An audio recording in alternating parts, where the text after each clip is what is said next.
This film contains the secret. The secret cannot be had without a price, although its price is far less than its value. It cannot be given away. It cannot be purchased for money. Those who acquire and use it find themselves literally swept onto success. A clue. All achievement, all earned riches have their beginning in an idea. If you are ready for the secret, you already possess one half of it. Therefore, you'll recognize the other half the moment it reaches your mind. I'd like to tell you about the strangest secret in the world. Some years ago, the late Nobel Prize-winning Dr. Albert Schweitzer was being interviewed in London, and a reporter asked him, "Doctor, what's wrong with men today?" And the great doctor was silent a moment, and then he said, "Men simply don't think." It's about this that I want to talk with you. We live today in a golden age. This is an era that man has looked forward to, dreamed of, and worked toward for thousands of years. But since it's here, we pretty well take it for granted. We in America are particularly fortunate to live in the richest land that ever existed on the face of the earth, a land of abundant opportunity for everyone. But do you know what happens? Well, let's take 100 men who start even at the age of 25. Do you have any idea what will happen to those men by the time they're 65? These 100 men who all start even at the age of 25 believe they're going to be successful. If you asked any one of these men if he wanted to be a success, he'd tell you he did. And you'd notice that he was eager toward life, that there was a certain sparkle to his eye, an erectness to his carriage, and life seemed like a pretty interesting adventure to him. But by the time they're 65, 1 will be rich. 4 will be financially independent. 5 will still be working. 54 will be broke. Now think a moment. Out of the 100, only 5 make the grade. Now why do so many fail?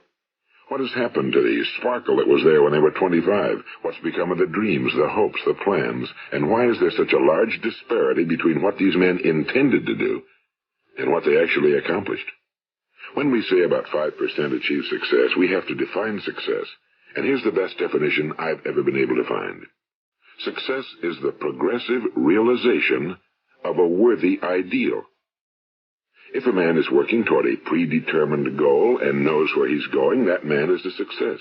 If he's not doing that, he's a failure. Success is the progressive realization of a worthy ideal. Rollo May, the distinguished psychiatrist, wrote a wonderful book called Man's Search for Himself. And in this book he says, the opposite of courage in our society is not cowardice. It is conformity.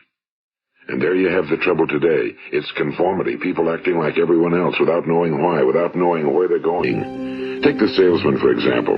There's no other person in the world today with the future of a good salesman. Selling is the world's highest paid profession, if we're good at it and if we know where we're going. Every company needs top-notch salesmen, and they reward those men. The sky's the limit for them. But how many can you find?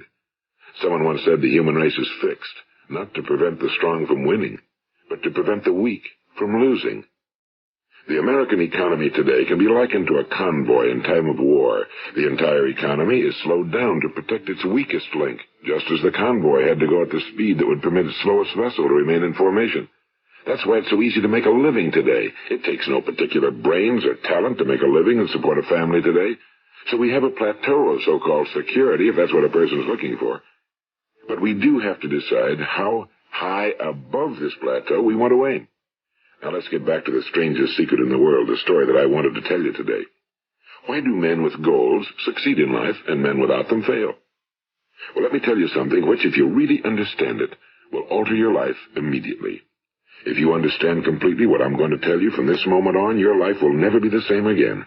You will suddenly find that good luck just seems to be attracted to you. The things you want just seem to fall in line, and from now on you won't have the problems, the worries, the gnawing lump of anxiety that perhaps you've experienced before. Doubt, fear, well, they'll be things of the past. Here's the key to success and the key to failure. We become what we think about. Now let me say that again. We become what we think about.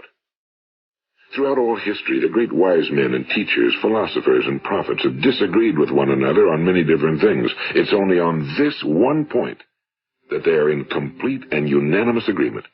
Listen to what Marcus Aurelius, the great Roman emperor, said. A man's life is what his thoughts make of it. Disraeli said this, everything comes if a man will only wait. I've brought myself by long meditation to the conviction that a human being with a settled purpose must accomplish it, and that nothing can resist a will that will stake even existence for its fulfillment. Ralph Waldo Emerson said this, a man is what he thinks about all day long. William James said, the greatest discovery of my generation is that human beings can alter their lives by altering their attitudes of mind. And he also said, we need only in cold blood act as if the thing in question were real, and it will become infallibly real by growing into such a connection with our life that it will become real. It will become so knit with habit and emotion that our interest in it will be those which characterize belief. He also said, if you only care enough for a result, you will almost certainly attain it. If you wish to be rich, you will be rich. If you wish to be learned, you will be learned. If you wish to be good, you will be good. Only you must then really wish these things and wish them exclusively, and not wish at the same time 100 other incompatible things just as strongly.